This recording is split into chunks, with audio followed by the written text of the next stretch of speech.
By the time I found out that I was HIV positive, I was admitted because I was very sick. I did disclose to the whole family. Right? They did come to visit me at the hospital, and then I just told them that I'm HIV positive. And then they were like, I could see that they were scared for me, but they didn't tell me that. But I can feel that they were scared for me. The only thing that was going through my mind was that, let me just tell them I'm going to die tomorrow. There's no use hiding my status for them. So whether you like it or not, you can't hide HIV. It's like being pregnant. You can't hide your pregnancy forever. Whether you like it, one way or the other, it will come out. Something will trigger that virus, and then it will show itself. So it is better to tell.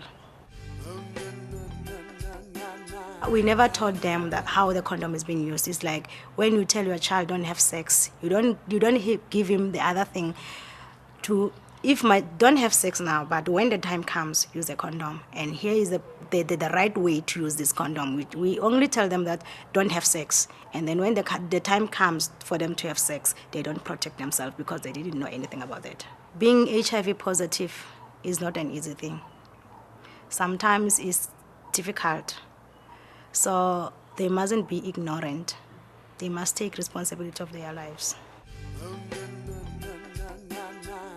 It's because I am a mother and a father at the same time. Sometimes it's not easy because I have to do everything by myself. Since my baby is a son, so it's not easy. Being HIV positive doesn't mean you can't give your child the love that they deserve, and then you can't give them those things that they deserve. It's only that you have to believe in yourself and love yourself.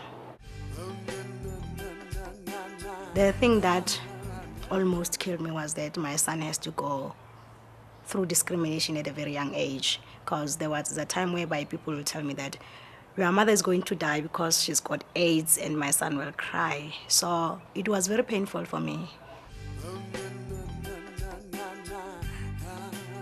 I have to wait for a very long time before I can get my ARVs, because in South Africa there's this thing called you have to be booked. After being booked, you have to go for 3 counselings, which they took time. I might go to the first one this week, and then I'll have to attend the next one next month, and then the other one the other month. That's when I'll be able to access my treatment.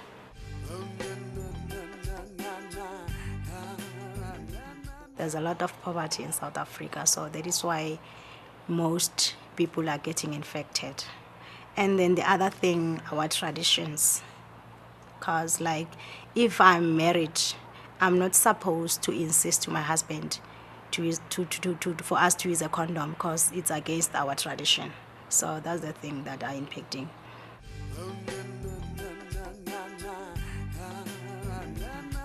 Before I was infected, I was in that kind of a relationship whereby I always put it in the back of my mind and convince myself that it is going to get better, not realizing that I'm putting myself in danger.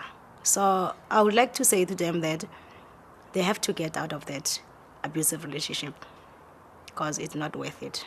When I decided to get out of that relationship, I was already infected. So it was a slow.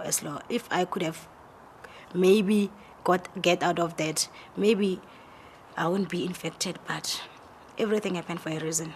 My most important dream is to see my son reach his goals one day.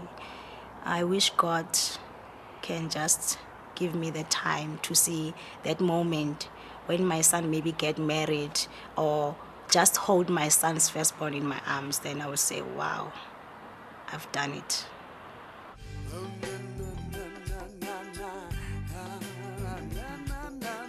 My name is Portia. I'm from Pretoria in Soshanguve. I've been living with HIV for the past 6 years. I'm a single parent. I have a very lovely young boy whom I love very much, and a very supportive family.